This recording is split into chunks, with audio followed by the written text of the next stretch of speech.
Hey, welcome back. We're going to talk about interest rates today. I've been getting emails all morning about what's going on with Canada's overnight interest rates and interest rate drops from the Bank of Canada. So let me explain. First, that's you, and we're going to talk about why this is important for you in a second. But Canada's overnight interest rate has dropped to 0.75%. Okay, so there's been two significant rate drops, and our minister has said there's room for more. Yesterday night at 9 o'clock at night, on a Sunday night, the U.S. dropped their rate to near zero. So the Federal Reserve overnight fund rate is between 0 and 0.25%, which is essentially zero. There's nowhere to drop from here.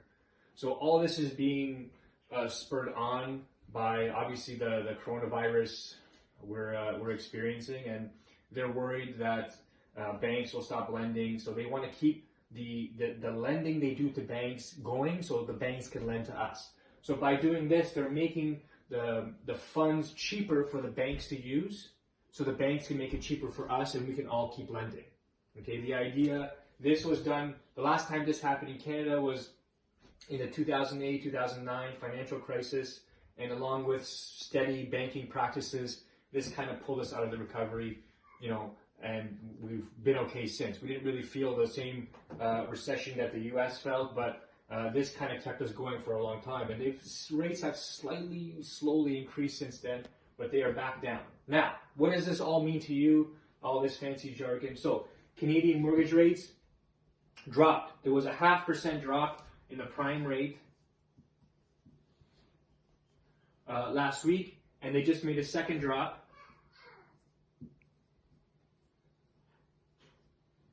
recently. But how does that affect you? So just because the rate might drop here from prime, it doesn't necessarily mean your interest rate when you go and get a mortgage is going to change.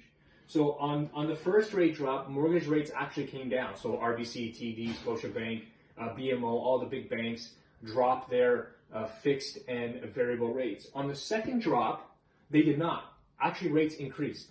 So let me explain. So fixed rates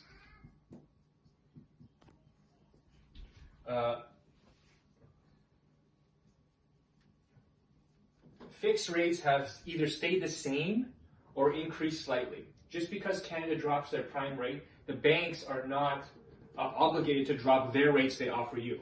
So that's careful on that. So they're not obligated to drop the rates they offer you. So fixed rates have stayed the same to protect our profits. And variable rates have not increased, but the discount they offer on variable has increased. So instead of prime minus 0.8 or 0.75, it's gone from minus 0.2 or 0.25 to 0.2. So the discount, instead of offering prime minus 0.8 or 0.75, they've gone to offering prime minus 0.25 or 0.2. This way the rate can stay about equal, and the banks protecting their profits right now.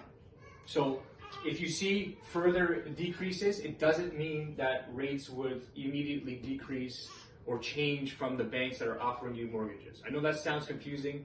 If you need clarification, shoot me an email and I'll talk to you about it. But watch the rates from the big banks. That'll tell you what's being offered to you and how you can take advantage. But either way, it's lower right now, and this is, there's all this craziness going on in the marketplace, but we're still out showing properties, believe it or not, with precautions, of course, for our safety of our investors and us too. But there are good deals to be had soon. Talk to you soon.